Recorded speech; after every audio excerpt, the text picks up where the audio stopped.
to our welcome everyone to our Telosa webinar series. My name is John Mallon. I'm the CEO of the Telosa Community Foundation.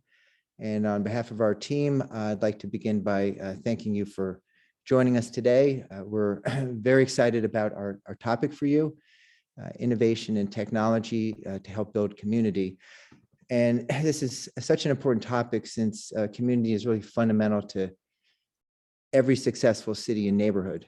People want to connect, and by bringing people together, we give people a voice, feeling of safety, and we foster an environment that can inspire people to create, to build, and to contribute.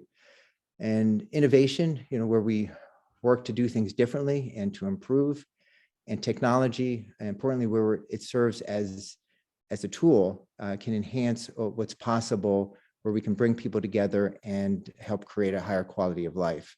And at Telosa, it's always first about leading with people and a mission to create a more equitable and sustainable future, and a vision to create a blueprint where we exchange ideas and learn from our current best practices and apply those lessons for our cities now and in the future. And you'll hear more about that during the program.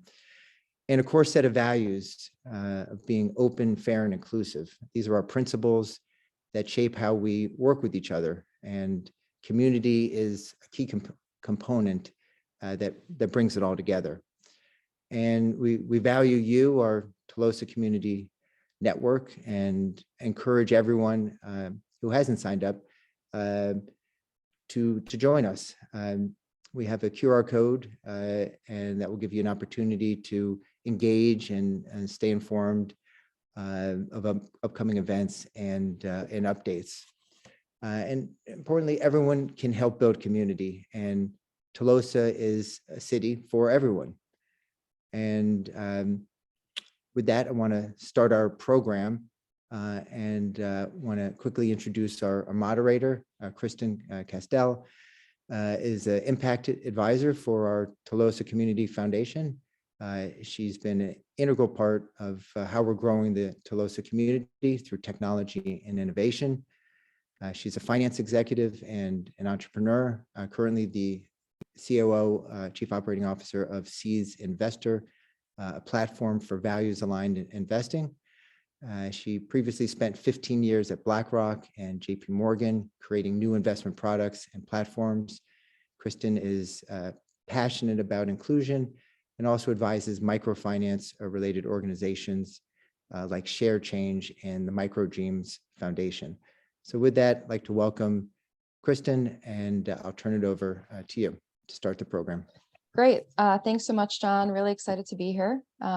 When I heard about Telosa over a year ago, I was so inspired by the concept of a new city built based on equity for the people. And I was listening to a podcast about a future city and then immediately reached out. And so now I have the privilege to work with you and all of us here in this community to help create what it looks like now and also in the future. This is why we are all here tonight. We believe in creating a community and imagining a world that is more open, fair, and inclusive. All of us here are important to Telosa. So if you're not involved yet, I hope after the event tonight, you'll consider joining the community. John put up the QR code earlier. So tonight we'll take a journey from what we're doing today at Telosa Community to then spotlighting the best practices of cities across the country and the world to what's possible in the future. First, we'll hear from Michelle Kobayashi and Nick Mastronardi from Polco about their innovative methods for data-based civic engagement and how they're helping build communities today. Then Kelly Corsette will showcase the best practices from the city of Scottsdale, Arizona. Last, Brianna Bullentini will share what's possible for the future of community building and cities powered by Web3. And so before each of our speakers, I'll give a more in-depth bio, and then at the end, we'll have time for questions. So you can put those in the chat during the presentation. So when you hear about a new futuristic city, many of us would think, oh, it's about the newest technology, flying cars, augmented reality glasses, a new smart infrastructure. And many of the future city projects you may have heard of would focus first on technology. They would talk about all the cool gadgets we're going to have in 20 years or even 5 years. And we already see it with our smartphones, with our social networks, and even connecting virtually like we're doing today on this webinar. But Telosa has taken a different approach. It's all about focused on the people first.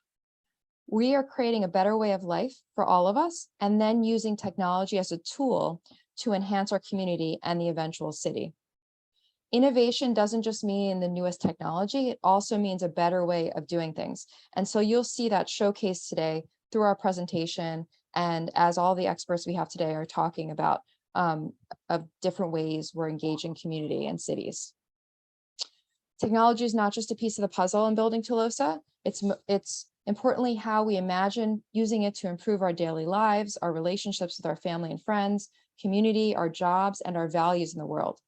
And so, for example, how do we use virtual surveys to gather information about what really matters to people?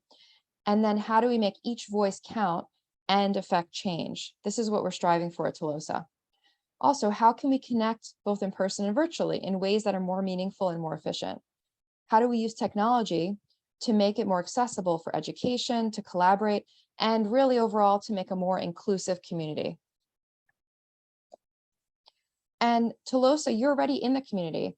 Telosa has already started building our community with all of you. It's a mixture of in-person as well as virtual engagements like tonight. We had our first in-person town hall in New York City a few months ago. We're in social media platforms and also created our own community application on the Mighty Networks. This is a virtual app and it already has thousands of people, over 22 countries, 38 states. And it's really easy to put Telosa in our palm of our hands and start engaging and really building this community together. So it's really up to all of us to imagine, to answer the questions I posed before, and also to build this future. So this is just a taste of what we're all talking about on the platform. We're listening to everyone. So thanks to everyone for engaging. As you can see, they span many areas that are all important to our lives, like health and wellness, education, public safety, and overall topics like sustainability and technology.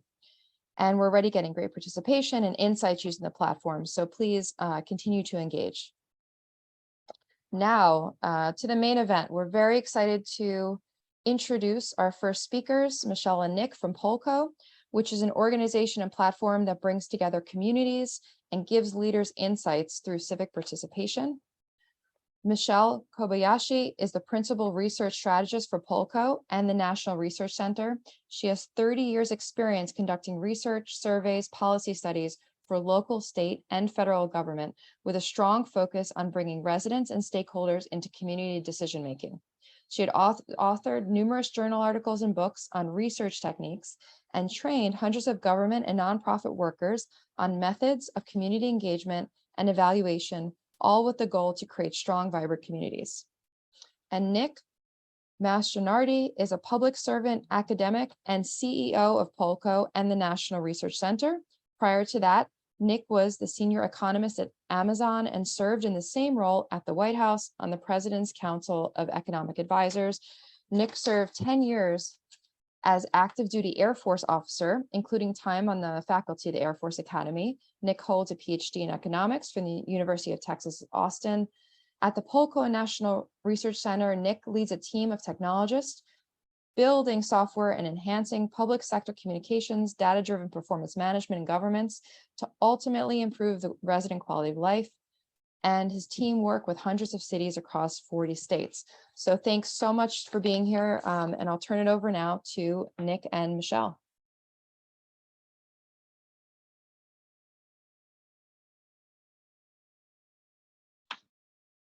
Thank you.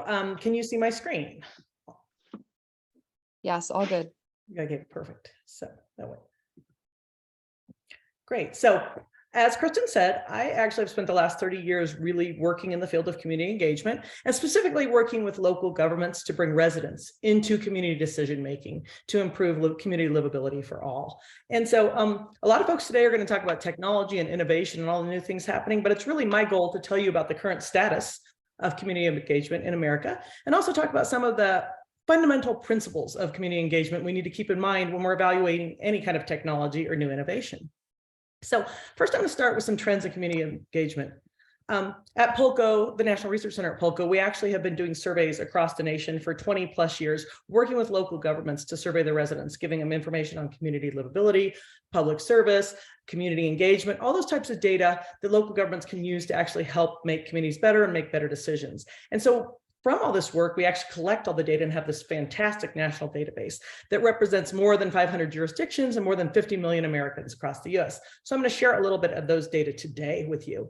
And the first thing I want to show you is some of the data we pulled on community engagement. And so these are some of the questions we ask on the National Community Survey and been asking for 15, 20 years. And so we ask residents to rate their communities on their connection to the community, their opportunities to participate in community matters, neighborliness, sense of community, all these things. And what's interesting is we ask them to rate it on excellent, good, fair, poor. Only about 6 in 10 rate their communities as excellent or good. So kind of a middling rating. And this trend has not changed very much in the last 20 years and a slight decline last couple of years. But again, we could do better. And I know folks in Telosa really want to do better. The other thing I want to mention is you all who've been participating on the Telosa surveys on the Polco platform, we asked you some of these same questions and you're rating your communities around 50%. So you're even lower than the nation. So I'm not sure if that's because your communities are worse or if you have higher standards for what community engagement means, but just want you to know that all of us are feeling like we need to do more. We need to get people more engaged. And so now I want to talk a little bit about just the practices that we work with our local government clients to actually help encourage community engagement and really letting every voice kind of come into play. And so I wanted to start by just showing a model that you may have seen. It's very common in the community engagement literature, but it's from the International Association for Public Participation. And it's really talking about all the levels that you can be in terms of engaging with stakeholders. And the most minimal model is really outreach, where you're just basically one-way communication, educating, working with folks. But the goal is to get to that right-hand column, shared leadership, where through collaboration, intentionality, relationship building, you get to a point where you're sharing that leadership with community members. So it's not just local government or organizations making decisions, but it's democratic and decisions are shared. So it sounds like a great model, but really, all things said, it's not always that easy. What we know, again, from our National Community Survey is that fewer than 1 in 5 residents ever have attended a public meeting, and fewer than 1 in 5 ever really share their opinions online. So we hear all this about how many people are online and how exciting and how much political engagement. But in reality, it's the same kind of people who are always online. We know from our work at the National Research Center at Polco that we hear from the same people over and over, and they tend to be older, white, educated, more affluent, and live in single family homes. So where are all the other people? If we want to be really representative and diverse, how do we get all those other folks into community decision making? And so we have a number of strategies we work with our clients to try to really broaden that net so that when we have community engagement and community decision making, we're actually hearing from all folks, not just those folks who are very engaged and have the same kinds of opinions. One of the things we know, our local government clients often call them the frequent flyers or the usual suspects, but they're the folks we hear from over and over, and they may or may not be representative of our community, but it's important to make sure that we are representative. So the strategies we employ, we want to talk to people about being intentional, reducing burden, and capitalizing on technology. So I'll talk a little about each of those. The first thing is I talked about who we often hear from, and here's the converse, who we don't hear from, who's usually not engaged in community decision-making. Folks who are younger, folks who are lower income, people of color, residents who don't speak English, renters. And so we often work with inclusive practices. How do we get these folks into community decision-making? And translation, of course, is a minimum. If people don't speak your language, you need to make sure you translate. But they also really talk about building those relationships and really talking to folks, talking to champions, groups, organizations who are diverse that you want to hear from and ask them, how do you want to be communicated with?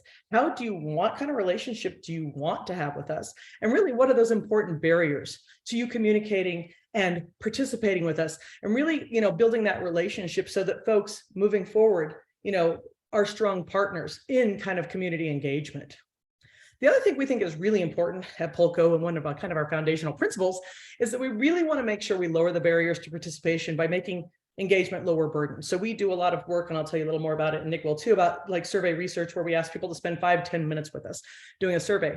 But the traditional way people get engaged in communities is Every Tuesday night, 3 hours, you come in person, talk to your council or your board. And what that does is leave out people who have jobs in the evening, people who have children and don't have childcare, people who have transportation, people that don't have 5 hours to spend on an issue. So we believe that by reducing that time commitment, those barriers, you're going to get a lot more representation and more reasonable voices into public decision making. Then finally, and we're going to talk more about this today, we really think the future is capitalizing on tech. We love tech because it reduces respondent burden. Like we're talking about, people don't have to drive, sit 3 hours at a meeting. They can actually get online at a time that works for them in their own homes, and usually spend not so much time trying to engage. It saves resources. It's very green, not sending out newsletters and flyers and surveys. Really a green alternative is using tech. And then finally, and most importantly, really it meets people where they are. We want engagement to be part of your daily or weekly or monthly routine. So people are on tech all day long. It's going to keep growing and growing. So for us, we really believe that to make engagement more technologically based is going to help people make it more of what they do and part of who they are instead of being an extra activity. We know one of the big reasons why a lot of people aren't involved in community is they're too busy. And we did a survey on, you folks, and a lot of the followers here, 60% of you said you would do more if you weren't so busy. So we believe that technology is really a way to make sure that folks get their voice heard without committing hours and hours to a community. A little bit just about Polco. How we do it is we actually have our local government clients, or sometimes it's community-based organizations, post questions that they want to know the answers to. What's important to you? What are your priorities? What are you likely to do? How should we, move forward with this policy? Residents in a community take the survey. That information is fed back to electeds, staff members, groups, and those decisions are then data informed. So it's really important then that we hear from the voice of residents and make sure we hear from everybody so that we know that we're making the right kind of decisions for the community. And here is actually an example of the Telosa participation dashboard. I hope everyone here has taken one of our surveys on Polco. If you haven't, please do it. But basically, we spend a lot of time deciding what kind of questions to ask you all. We send information out and we really use the information you send us. So right now, the Telosa dashboard, we have more than 500 different folks who are engaging with us regularly, over 1,600 responses. And we also can track demographics and other information about folks. But for us, it's really important we put out information about what's important to you, what your current circumstances is, what motivates you, what you want to see for Telosa. We're using that information to make decisions. So just an example of how our product works in communities, Telosa is using it to kind of build the community from the ground up, listening to your values, your priorities, and really quantifying those so we can actually understand what you all want. So with that, though, I'm going to turn it over to Nick, who's going to talk a little bit more about technology and engagement. Hey, thanks, Michelle. Great to be with everybody today. The goal of what we're just going to share a couple examples of communities that have done wonderful things. One of them is with us today as a representative of those best practices in Scottsdale, Arizona. But in addition to that, a lot of other great examples, trends, and maybe just share a vision of what we think the future of civic engagement, civic participation, civic operations look like. And so really excited to jump in and share a few of those things with you today. Michelle, if you don't mind going back just 2 slides real quick. I want to start with the inspiration for how we started to get into this work. And there's a lot of work left to be done. And so do want to try to paint the vision a little bit. Michelle, I was going to the wisdom of the crowd slide, or the policy lifecycle slide would be great. And so, yeah, the original inspiration behind this entire work was, I think there was a kind of groundbreaking book called The Wisdom of Crowds by James Surowiecki, which highlighted that if you did bring a broader group of people together in an inclusive way where their voices could be heard, counted, ideally also their privacy protected, so you encourage that participation also in a sustainable way, man, the outcomes that you can get from doing that are really astounding. We see this day in and day out. That book recounts an example of Francis Galton, the first one to kind of well describe the regression to the mean mentality with guessing the way of an ox, and as it went up, it always got closer. But we see this time and time again with like sports betting lines. It always moves closer to the eventual outcome than even the experts' recommendations. We've seen this in finance with amazing financial tools like Seeking Alpha. even relative to financial experts, when you bring more and more people in and include their input in a smart way, you can get amazingly predictive and accurate. And then eventually even use that for causal recommendations. And so Seeking Alpha has been doing really well. And so the thought was, right now we have best a few, maybe they're experts, maybe not even experts, participating in the important decisions being made with cities across the country. Can we build a platform to encourage more participation, quality participation, privacy protected participation, and then unlock in public finance the same sort of innovations and outcomes that Seeking Alpha helped achieve in finance? And so if I look back and we're thinking about what really shifted here now, major technological innovations. I mean, the printing press was amazing, but that was point to mass. Radio, television have all been point to mass. But the dawn of the internet, 20, 25 years ago, a little longer, but the real use in the hands of many people 20, 25 years ago has really increased, I think, two things that are going to change public sector operations. One of them, yes, is communications and the ability to include more people. I think first attempts to do that were with tools that weren't designed for public sector engagement. We were shoehorning in tools like SurveyMonkey, shoehorning in Facebook, and I think it was, I don't know if it caused a lot of the problems we have in society, but did accelerate it. But I think if we build and use tools that were designed for it, we can include those people. We can release this phenomenon of the wisdom of crowds and get great outcomes. And I think the other thing is if we use these people's input correctly and the data that comes from it, we can also unlock better data-driven decision-making. So I think if I was going to synthesize into two general themes that are now becoming possible, given technology that will shape the future of cities, is better, more frequent, higher quality communication, more people. And I think that the other major piece to it is getting better data-driven decision-making as well. So yeah, that's wisdom of crowds. Michelle, next slide, if you don't mind.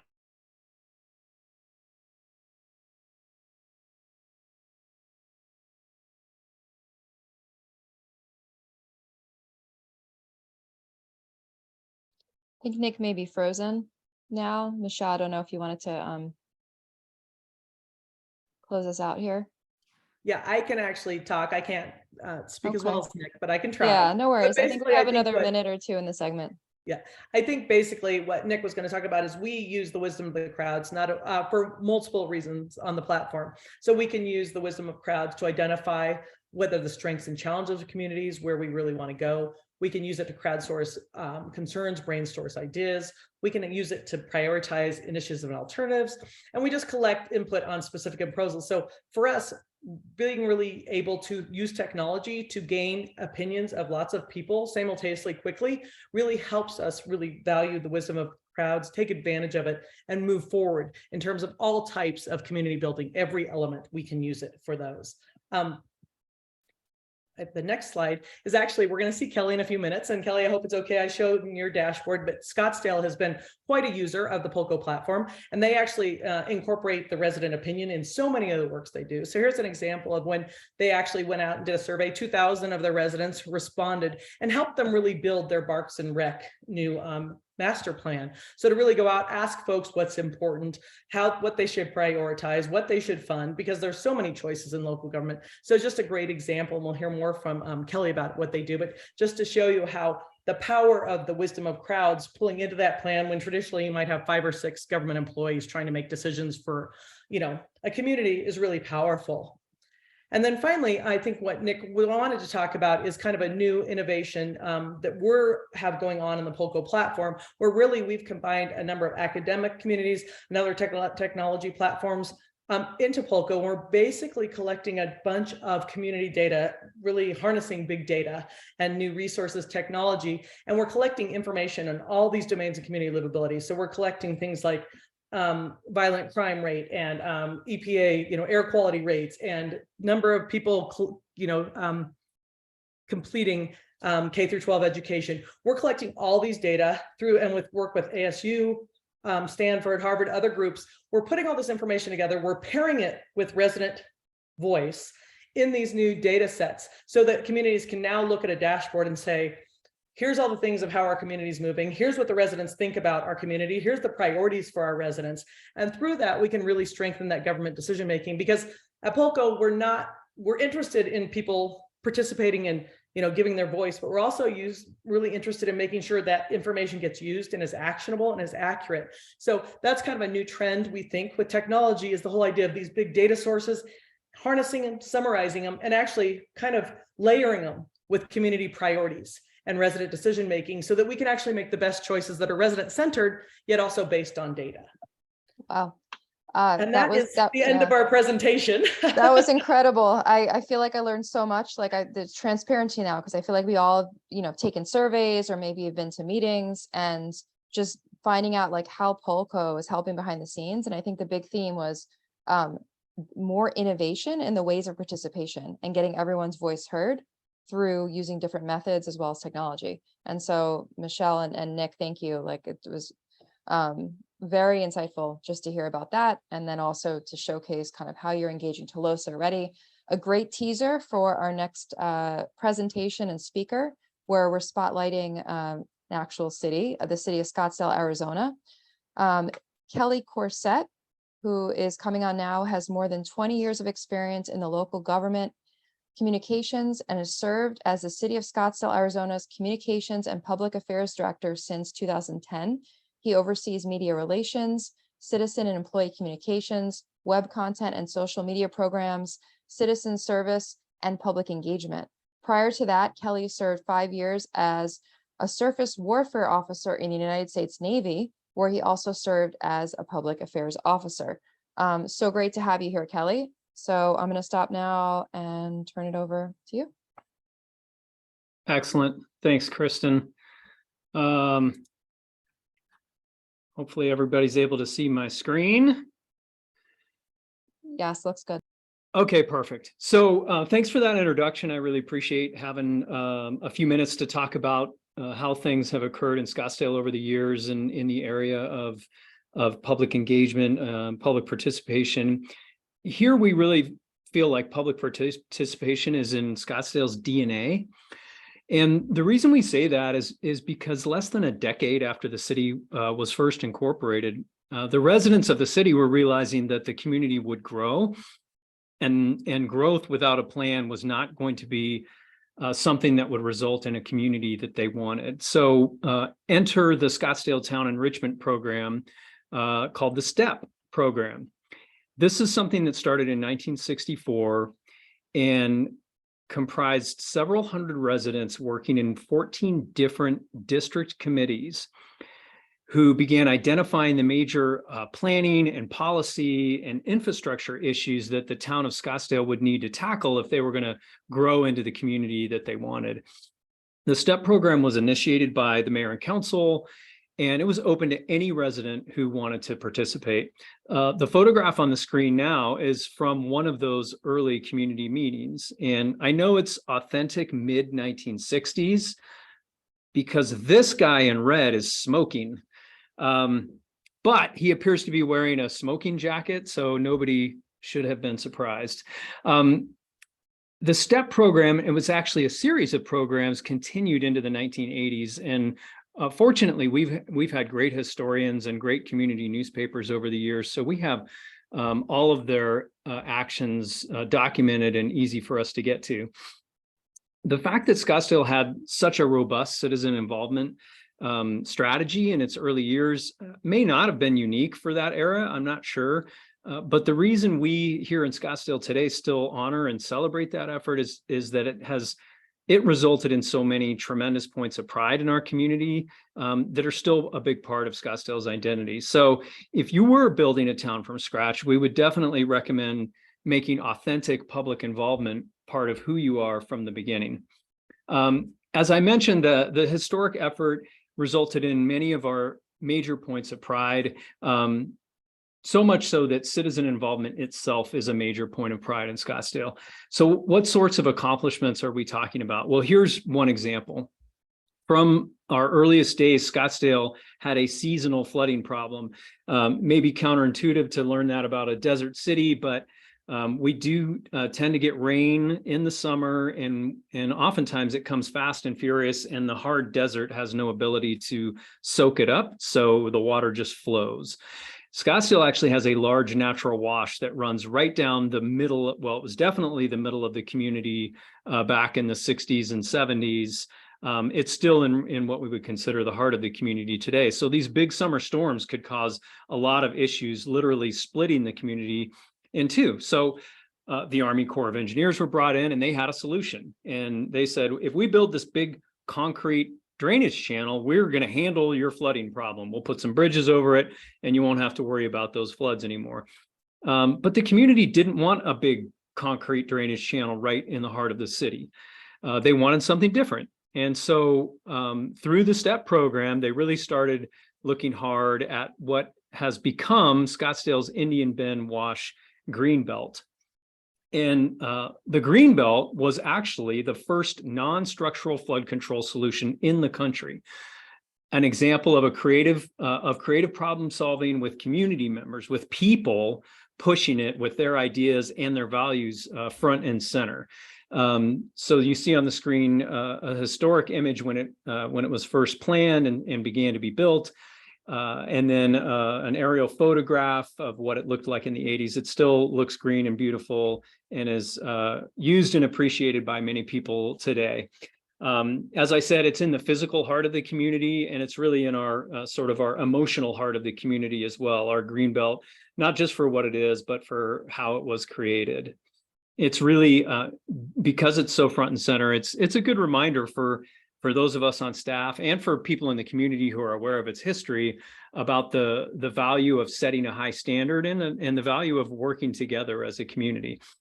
But the Greenbelt is not the only result from the STEP programs. It's actually one of many very visible and valued parts of Scottsdale today, like our Civic Center, which is pictured here, our airport and the surrounding air park, which is a huge economic engine, not only for our city, but actually for the entire region.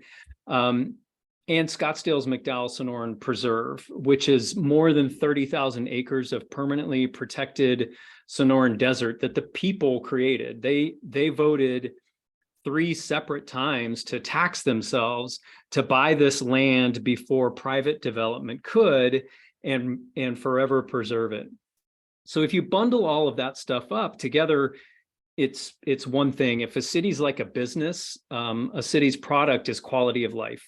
And in Scottsdale, the residents have always insisted on a high quality of life, and historically they've been willing to get involved to make it happen. So as I mentioned, it's all a tremendous point of pride and a point of motivation for us here to continue that legacy, not just what was accomplished, but in how it was accomplished. And in the case of the preserve, it was the people's role in motivating that project and lobbying the state and lobbying their fellow voters to make it all happen was so important that when we published the official history of the preserve, there was really only one title that we ever considered, the People's Preserve. So with that legacy, our community really expects authentic involvement and engagement, and we on staff here and the council work hard to deliver that. So what does that look like in practice? Well, working big to small, every 2 years, we do conduct the National Community Survey. We have conducted community surveys regularly for a couple of decades now. And as Michelle discussed, this is a process through which, in fact, we're actually getting ready to do our next one next week. But through this big picture process, we use a randomly selected sample of city residents. We ask them to complete this questionnaire and rate things about their quality of life, city services, city employees, and it really gives us helpful data about how often they use different city amenities, attend public meetings, et cetera.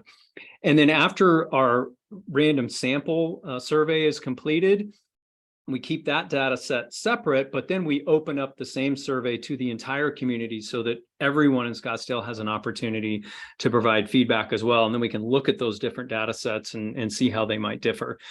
So that's our biannual big picture look. Throughout the year, we also conduct special outreach on initiatives and policies. Michelle mentioned the Parks and Rec strategic plan that we've just created. Similarly, we've tapped our Polco platform for transportation action plan, library master plan, and a tourism strategic plan. And then Scottsdale's first ever sustainability plan is close to being developed, and we use outreach through Polco and other methods for that as well. So all of these special efforts are almost always supported through additional in-person outreach. We have a number of different boards, commissions, and task forces that are residents appointed by the mayor and council to advise in different areas. And so we tap those groups, we present to and have discussions with those groups, which are open meetings. And then in addition, we'll do traditional in-person outreach in a number of different methods. So that's the in-person side. And then finally, we more and more are using technology as part of this. Normally, the technology augments these other methods. Sometimes it'll be a standalone engagement opportunity as well. Whether it's something like a virtual open house that we can create and host on our website, or whether it's something like this, a webinar with a Q&A, or some other methods that I'll touch on in just a moment. It's these regular check-ins with the community combined with our big picture data that we get elsewhere that helps us get valuable insight into what our residents want, what they don't want, what they're thinking, what sort of services we should be providing, how we should adjust them. And overall, it really just nurtures the relationship between the city and our residents. We also do a lot of benchmarking through the National Citizen Survey, or the National Community Survey, excuse me. We get benchmarked against other communities across the city. It helps us see how we stack up against peer communities. We've also in Scottsdale been a part of Bloomberg's What Works Cities program for, I think, about 4 years now. It's another way that we can measure ourselves, have other people evaluate our policies, our practices, our standards, and help us see where we're stacking up, where we're falling short, and give us some guidance and direction to make things better. Continuous improvement is certainly a big part of how we go about our business here in Scottsdale. And then within our region, we also are working collectively as well. Scottsdale was a leader in creating what we call Valley Benchmark Cities, which is the major cities here in the Phoenix metro area. And we've agreed on different data points that we can compare across our region, can tell us, again, how we're doing, where we might be falling short. So that's a very valuable effort. And then as part of a metro area, we work regularly with other cities. One area that we're very engaged in at the moment is of course dealing with the historic drought that's affecting one of our major water supplies, which is the Colorado River. And so we're part of the Arizona Municipal Water Users Association, working with that team. We've worked as part of that association for 30 plus years on water conservation, and it's becoming even more important now.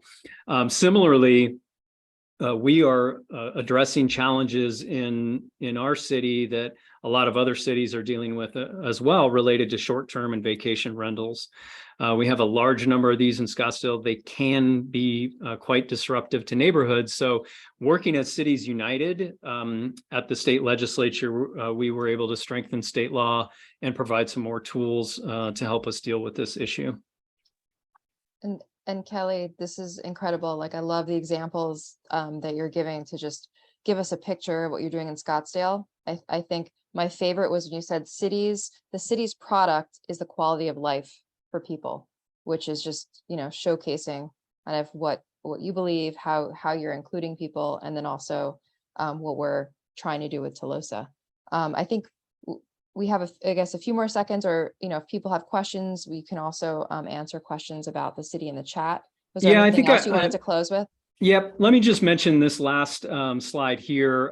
In addition to all that data, which technology is so helpful, we haven't forgotten our roots. Prior to the COVID shutdowns, we started a program called Volunteer Voices, where we reach out to our 5,500 city volunteers and bring them in small groups and talk to them about things like community engagement. How can we do better? How can we do that differently?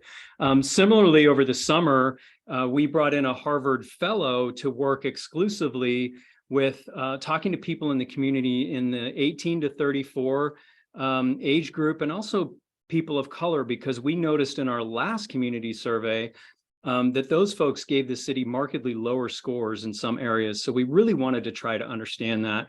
So again, working big picture to small picture, it all is helpful and it all matters. So finally, a piece of technology that we'll be rolling out is, and Michelle mentioned being able to meet people in the moment. So one tool we're going to launch is called Hello Scottsdale. So if you're at a dog park and you're enjoying running around with your dog, you'll see some signs that are saying, hey, while you're here, we'd like to tell you about a new dog park we're building and give you the opportunity to give us some feedback on what you might like to see there. So ultimately, we started with an engaged community, and we're trying to keep that going. And I really appreciate the time today. And I'll hand it back to you, Kristen. Yeah, thank you. And thanks for the spotlight. I think that was awesome, just to get a picture of everything you're doing there. We are now moving into what's possible in the future. So I'm going to introduce Brianna in a second. All of what we're talking about is ideas for future cities, things that may be possible for Telosa. We're very early in the beginning. Like I said, we're all here to kind of be together and create Telosa. So it's early in terms of going in a certain direction, but there's a lot of incredible ideas here. So let me introduce Brianna Bullentini, the CEO of Women of Dichotomy, a think tank for Web3 membership for builders of the future. She's a multidisciplinary designer, a strategist, industry thought leader with a passion for creating innovative and impactful real-world solutions through the built environment and Web3 integration. She's a founder of Frequency Labs, which is a consulting firm that bridges the digital and physical worlds. Brianna has built a career problem solving for a wide array of projects, such as creation of meaningful communities focused on resiliency and curating the human experience. She has given a TEDx talk on design as a solution in 2015, was chosen as Amy Poehler's Smart Girls for her Change the World by Being Yourself initiative, and won the Visionary of the Year Award in 2016 by the Governor of Nevada through her economic development efforts. So now I will turn it over to Brianna. Thanks for being here. Thanks, Kristen. Can you hear me and see my screen? Yep, sounds great. Awesome. And thanks, John and Kristen, for having me today. I've been following Telosa for, over a year and a half now, and it's been really exciting to kind of see the project mature and find its identity, and now start to incorporate technology even before a shovel gets in the ground. And that's when you really start to kind of build your community. So it's exciting today to see what the future looks like of not just the built environment, but also this like digital environment, or this community of all of us today. So this is a little bit more of a 30,000 foot view, I think, compared to some of the last speakers. We're going to get a little bit heady on maybe more esoteric ideas of what a city could look like, and what's the foundation, which we believe is people and the community.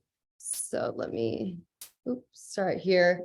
I'm just going to read the slides to make it easier. So just to give a place of where we are, I live in New York City. I think we're all on the call maybe from different levels of city or more remote. And so kind of understanding where a city's at today and where's the problem and what are we trying to solve.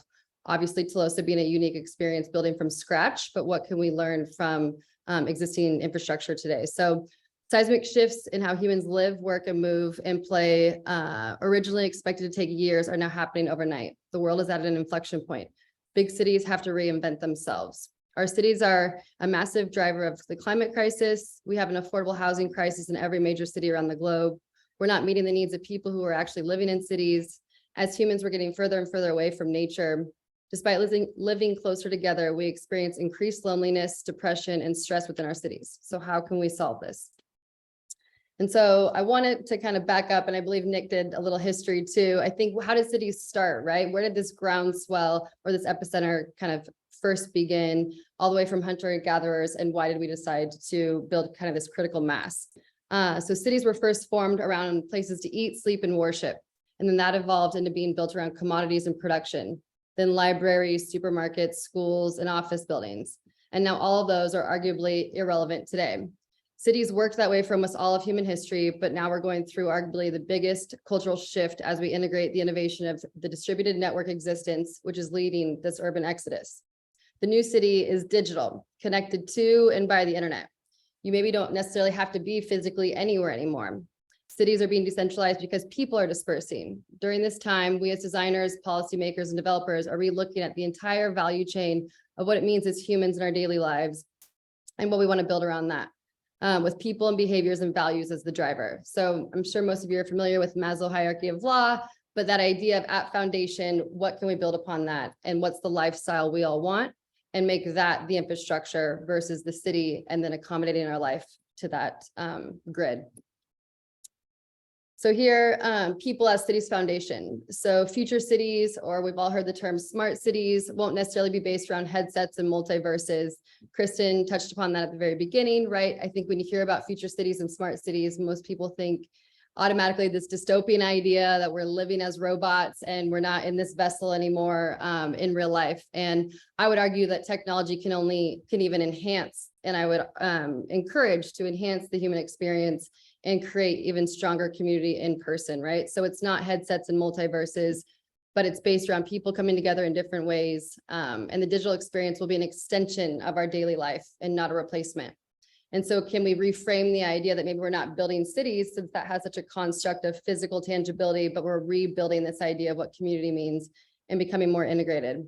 This image I love is sourced from, it's kind of blocked here, but this idea of subscription housing for intergenerational families where you can grow on site, and how do we just reimagine existence to foster better community, right?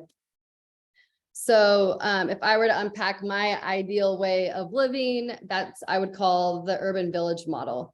So how do we give everyone equal access to housing, amenities, healthcare, education, employment, culture, leisure, sports, nature, and social interaction? By simply rethinking our cities, we can reimagine possible futures where cities exist in harmony with nature and improve environment versus hurt it. So no longer stacking workers in a giant office tower with long commutes, which is almost obsolete and unnecessary now due to technologies. But how can this next generation of infrastructure transform grids and automate systems needs better for the quality of life, for the overall quality of life? What if innovation can unlock and return us back to localism? So how do we foster that technology, right? It sounds great in theory, but where does technology come into this if we're almost reversing and trying to go back to the village model? So I've been working a lot to bridge the gap from a lot of physical cities and real estate development projects to then now get more connected into these digital cities or cloud cities, and where do the two intersect and come together? And that's through the power of blockchain. So the highest and best case of blockchain is security and transparency. So the next wave of tech innovation will be a central network or grid, a more elevated interweb than we know today. An infrastructure that everything plugs into, or more commonly known, blockchain, Web3, or you've maybe heard the term Internet of Things. This provides the transparency that is lacking in today's centralized government systems, which more often than not is controlled by one single authority, inherently increasing risk and lack of trust. If you have trust, you can then build community, right? So beyond that, this blueprint will alleviate many of the complexities cities face today around energy, waste, water, pollution management, record keeping, land registry, data storage, proof of citizenship, voting, taxes, healthcare services. I can keep going of what the ledger of blockchain can organize on a back-end system. So in simple terms, blockchain at the end of the day is just a way to have a new method of record keeping, whether it's for the citizens or for the city at large.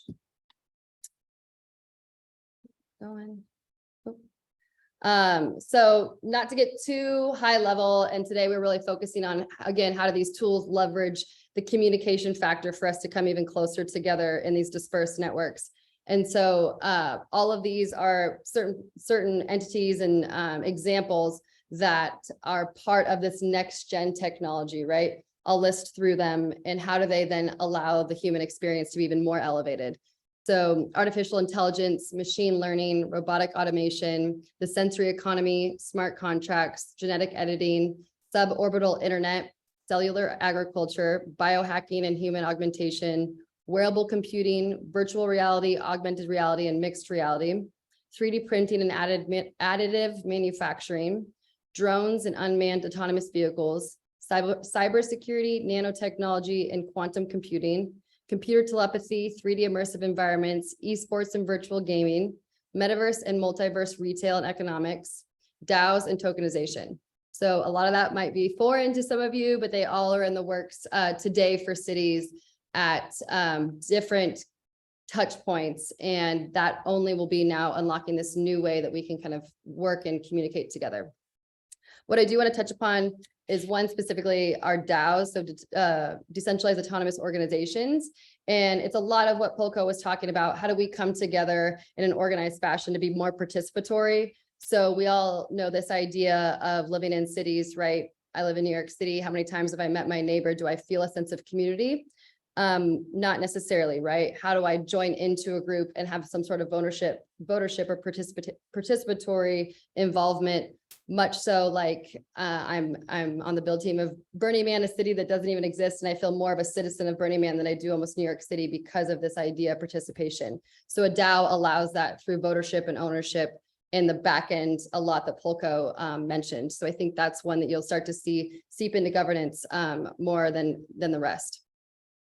So just to end, and I know we're kind of short on time here. I want to definitely, the takeaway today, I really want to be that yes, these technical shifts are happening even more so than the Industrial Revolution or anything in history's past, but to take it back and to let Telosa be a leader, that this is a cultural shift that sure, technology and these advancements are coming into a result of what we're doing. So the shift is from prioritizing hardscape. The shift is from prioritizing hardscape buildings. Instead, now we're almost the architects of community. So how do we foster connectedness through the human scale and through building community instead of building buildings to start? Reframing our idea of what a city means. What does it look like, virtual maybe, or physical?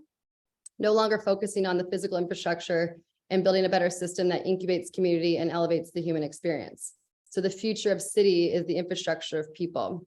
Digital or physical, our individual behaviors and values will be collectively shaping the future. I've always joked that I believe future is a verb. It takes us to put in the effort to build it and do it ourselves. And it's not destined. It's up to us to figure that out. And I think that comes back to the individual and reimagining our core values and the lifestyle we want to live. And the tech will follow that. So I ran through because I know we're short on time, but hopefully I didn't leave too much out.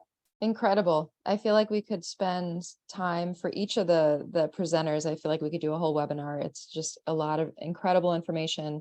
I love, Brianna, how you said rebuilding the idea of community, and really you emphasize that idea of really how we're using technology to enhance our lives and the people in the community, rather than just, for just cool technology's sake, right? So I know we have 5 minutes left. So any Q&A that we don't get to, we will answer in the Mighty Networks. So hopefully you can join there and check that out later. But I did want to get to 1 or 2 questions here. So there's a few questions that have come in. Some of them are similar. Wanted to start with this one. How does Polco and or Scottsdale ensure you're getting diverse responses you want for the data? And this is similar. So how do you ensure equitable access to the technology and to the tools to get that data right into your community building? So I don't know, Kelly or Michelle or Nick, did you want to start? I think it would be helpful for both of you to answer that. And as we know, like inclusion is really important to Telosa. So this is really important to us. Like, how do we learn from what you are doing? I can start by just talking about this national community survey. Kelly can talk a lot more about their outreach, but I just want to say the methodologies we use, standard practice we use at Polco National Research Center, and I typed this in the chat already, but we make sure we use the gold standard methods of multi-mode, multi-context. So we have people still, they can do it by technology, but we also send out those email, we still send out letters for those folks who really are not technologically engaged. I hope in 5 years, we don't have to say that anymore, but the reality is there's still folks that will not get online. So we're doing that. We also oversample those less likely to respond. We look at folks in multi-family units, folks that we know where there's kind of that perfect storm of folks who tend to be less engaged in government. And we do send a lot more invitations to those folks. We statistically weight the data to make sure it's representative of Scottsdale. And then we make sure we look at the results by the different kinds of characteristics. And Kelly gave a great example. They actually really looked at their results to see if, say, for instance, people of color, younger people are not having the same reactions to the city of Scottsdale and ratings of community livability, really being able to dig deeper. But I'll turn it over to Kelly then to talk more about the other types of outreach they do. I just want to talk about the methodologies we use to kind of make sure that our surveys are fairly scientific and representative. Thanks, Michelle. Yeah, we really lean on the experts to, to help us make sure that our so statistically valid efforts are in fact as statistically valid as we can make them. Ultimately, I think just awareness of the fact that not everybody participates in the same way. And we know we have parts of our community where there are more people who for whom English is not their first language.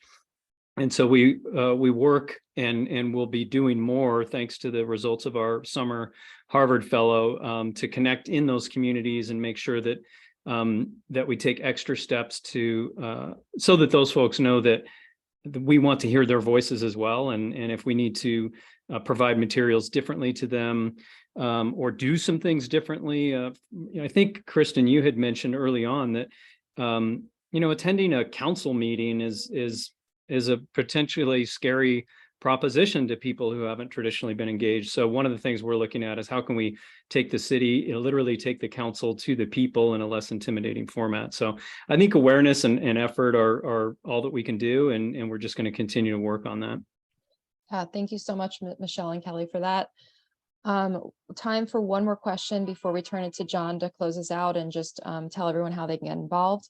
And this one will start with Brianna, but there's a lot of really interesting ideas, innovations discussed related to community building. What are you most excited about for the next, 5 years? And then if others want to jump on there as well, that'd be great. So broad. I love that.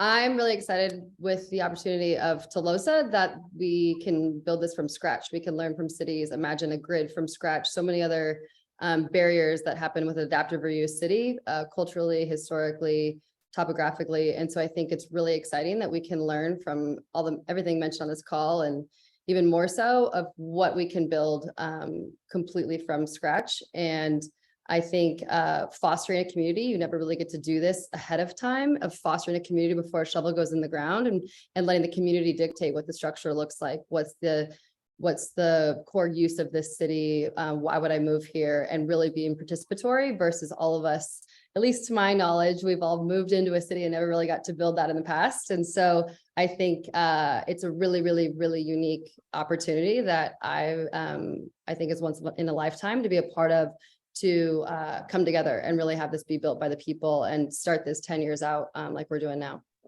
Very well said, and great transition to John Mallon to close us out and hopefully get everyone involved. Great. Okay. Well, I think as Brianna rightfully mentioned, the opportunity really is to build from scratch and do this by working together with the community. I do want to thank everyone. I want to thank Kristen as our moderator and our expert panelists, Kelly, Brianna, Nick, and Michelle. And importantly, all of you, our community, for joining. Really pleased with the questions that came through and for you taking time. And your feedback and input is appreciated and really essential to move Telosa forward. And we do hope that you found the discussion relevant and informative. And as mentioned, everyone can play an important role in building this community. And we do encourage everyone to join the network, our Telosa Community Network, as a way to keep informed and to share your ideas and to engage with others. We do have the QR code that's in the link that you can access. We also have a survey that is available on the website as another opportunity to hear from you, and as your voice matters. As we look ahead, some of the questions that came through really get to how to get involved, and we're really giving a lot of thought to sort of different formats to sort of enrich, how we can collaborate and exchange ideas together and bring the community closer together. There's a lot of expertise out there and a lot of energy and motivation and current thinking and really innovative thinking in terms of what's possible in the future. And we want to bring that together. 2022 was a start with our town hall and launching the community network and the emails and trying to keep the community informed, but we do want to shift to more of a two-way exchange, which we're very excited about. So if you can be patient, working and sort of with us as we sort of finish out this year, but that is very much the plan for 2023. And we're very excited about that because there's a lot that we haven't been able to necessarily share, but we're working on that. So that's our focus for next year. So, with that, I want to thank everyone for the time, and we're very excited about 2023. Community is really the focus at Telosa. It's really about leading with people first, and want to sort of finish up by wishing everyone a very sort of happy, healthy, and safe holiday season, and really to stay tuned for what we feel will be really a amazing opportunity to work together for an exciting 2023. So thanks everyone. And with that, we'll end the recording. So thank you.